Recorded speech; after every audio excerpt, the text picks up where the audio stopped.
Hola, muy buenos días. Hoy con mi grupo les vamos a explicar la evolución de la Corte que tuvo frente a la decisión del uso de la fuerza policial. Espero les guste. Comencemos. Este trabajo analiza cómo la Corte Constitucional de Estados Unidos ha establecido límites constitucionales al uso de la fuerza policial con base a la Cuarta Enmienda a la Constitución de Estados Unidos, que protege a las personas contra incautaciones irrazonables. La pregunta central es: ¿cuáles son los límites del uso de la fuerza policial y cómo ha evolucionado el criterio de la Corte? Escenario constitucional. La Corte dijo que cuando un policía usa fuerza para detener a alguien, eso es una incautación. Por lo tanto, el uso de la fuerza debe ser razonable. Lo importante no es que no se analiza la intención del policía, sino si su actuación fue objetivamente razonable según las circunstancias del momento. Línea jurisprudencial. La evolución se entiende con dos casos claves. Primero, Tennessee v. Garner. La Corte decidió que la fuerza letal no puede usarse contra un sospechoso que huye si no representa un peligro grave. Aquí se limita la discrecionalidad policial. No basta con que el sospechoso escape. Debe haber una amenaza real. Segundo, Graham v. Conner. Este es el caso más importante. La Corte creó el estándar de razonabilidad objetiva teniendo en cuenta la gravedad del delito, si hay amenaza inmediata, si el sospechoso resiste o intenta huir. Además, dijo que el análisis debe hacerse desde la perspectiva de un oficial en el momento de detención, no con la calma de años después. Los extremos del debate. Hay dos posiciones: mucha libertad para la policía, control muy estricto y proporcional. En el punto medio está la razonabilidad objetiva, que busca equilibrio entre seguridad y derechos. Comparación con Colombia. En Estados Unidos se analiza lo que haría un oficial razonable en estos momentos. En Colombia se aplica un test más estructurado de la proporcionalidad. Idoneidad, necesidad y proporcionalidad estricta. El modelo colombiano es más formal, el estadounidense es más flexible. La jurisprudencia muestra que Estados Unidos pasó de dar amplia discrecionalidad a establecer un límite constitucional basado a la razonabilidad objetiva. Sin embargo, todavía existe una tensión entre proteger la seguridad pública y garantizar los derechos fundamentales. Esa tensión es el centro del debate sobre el uso de la fuerza policial.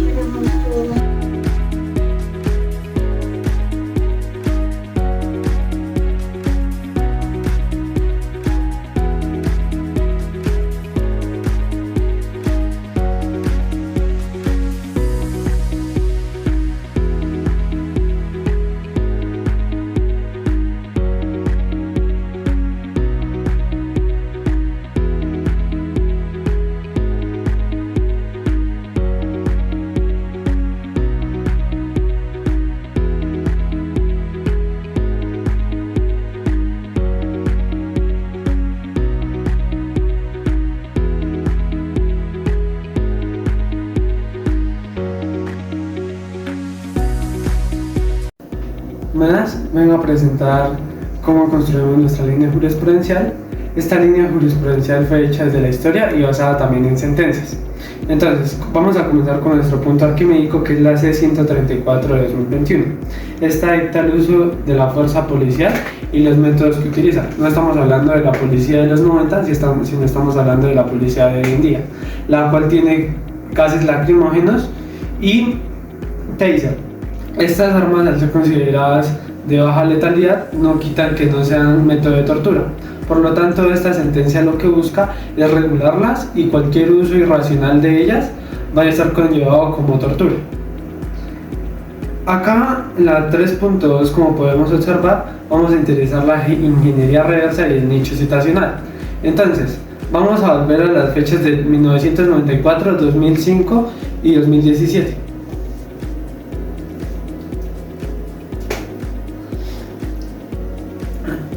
Estas son prácticamente las fechas en las que vamos a utilizar nuestro nicho citacional.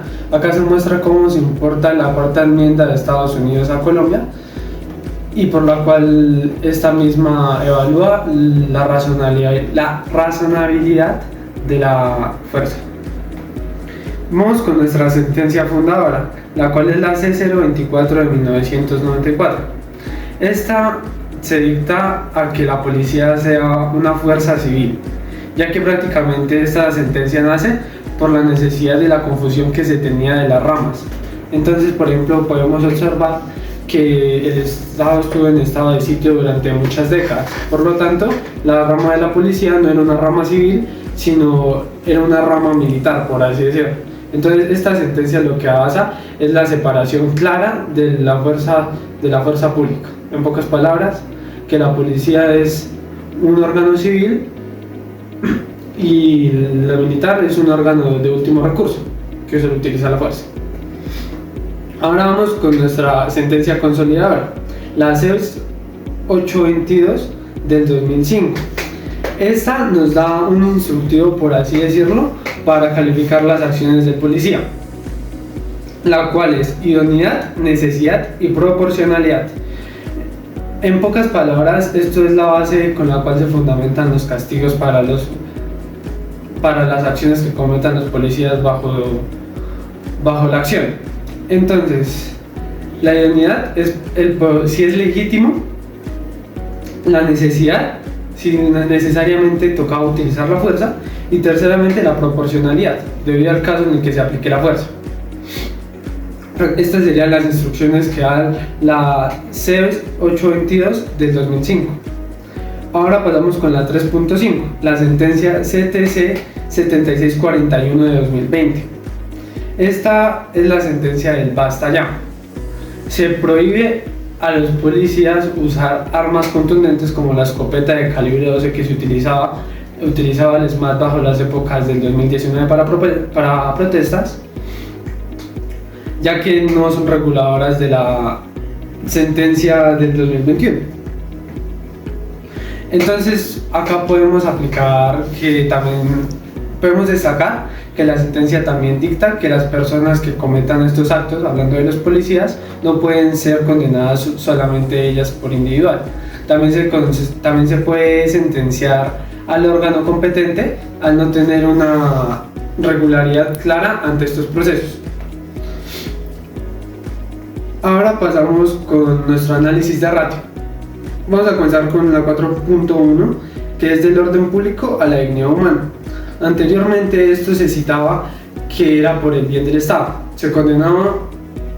No se condenaba y se dejaba pasar gracias a que se dejaba pasar porque supuestamente era en el cumplimiento del Estado.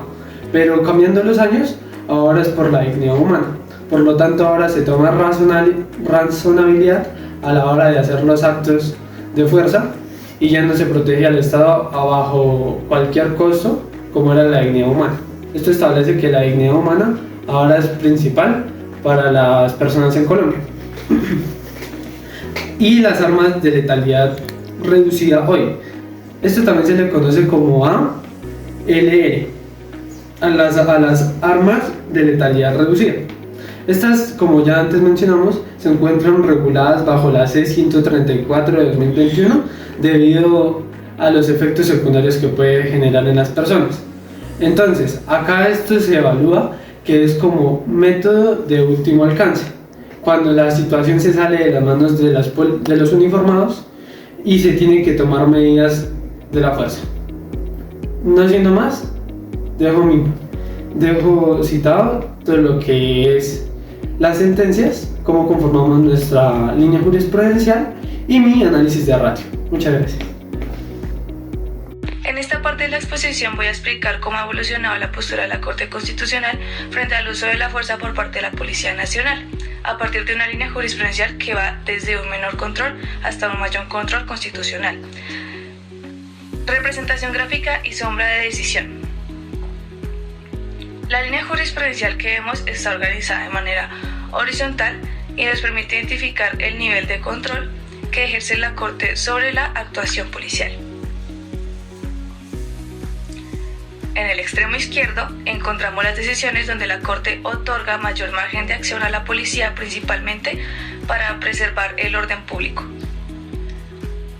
A medida que avanzamos hacia la derecha, vemos sentencias que imponen límites cada vez más estrictos en el uso de la fuerza. Esta representación es clave porque muestra que la jurisprudencia no ha sido estática, sino que ha evolucionado conforme al Estado social de derecho y la necesidad de prevenir abusos de poder.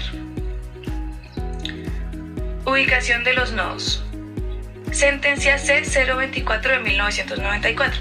Esta sentencia se ubica al inicio de la línea. Aquí la Corte reconoce que la policía tiene límites, pero todavía le permite una amplia libertad de acción cuando se trata de mantener el orden público. En este momento los derechos fundamentales aún no se ocupa un papel central en el análisis. Después pasamos a la sentencia C-223 de 2007 y ahí podemos ver que más adelante encontramos esta decisión que representa un avance importante. La Corte empieza a exigir que la actuación policial se rija por los principios de necesidad y proporcionalidad. Aquí ya se busca un equilibrio entre el orden público y la protección de los derechos de las personas. Después pasamos a la sentencia CTC 7641 de 2020. Esta sentencia marca un punto de quiebre. La Corte adopta una postura mucho más crítica frente al uso excesivo y sistemático de la fuerza. Además, exige al Estado Mayor controles y medidas de prevención frente a los posibles abusos. Seguimos con la sentencia C-134-2021, que finalmente esta sentencia consolida la línea jurisprudencial y establece un estándar mucho más exigente. Aquí la responsabilidad se convierte en el criterio clave que debe analizarse caso por caso, incluso cuando se utilicen armas menos letales. En conclusión de la subregla vigente, de todos los recorridos se desprende la subregla vigente: el uso de la fuerza por parte de la policía solo es constitucionalmente válido cuando cumple estrictamente con los principios legales, necesidades, proporcionalidad y razonabilidad. Hoy no basta con que un uniformado diga que había una amenaza. Debe demostrarse que no existía un medio menos dañino y que la fuerza fue realmente un uso de último recurso. La razonabilidad deja de ser un concepto abstracto y se convierte en un criterio concreto que evalúa el contexto, el momento y el impacto real sobre los derechos fundamentales. Consecuencias jurídicas. Cuando hay un uso excesivo de la fuerza, se generan consecuencias en 3 niveles. Responsabilidad penal, cuando hay lesiones graves o muerte. Responsabilidad disciplinaria, por incumplir protocolos y deberes funcionales. Responsabilidad disciplinaria por incumplir protocolos y deberes funcionales. Responsabilidad patrimonial del Estado por falla del servicio y obligación de reparar el daño. En conclusión, la jurisprudencia es clara: la fuerza es la excepción y no la regla. En un Estado social de derecho, el orden público nunca puede estar por encima de la dignidad humana. Muchas gracias por escucharnos. Suscríbete.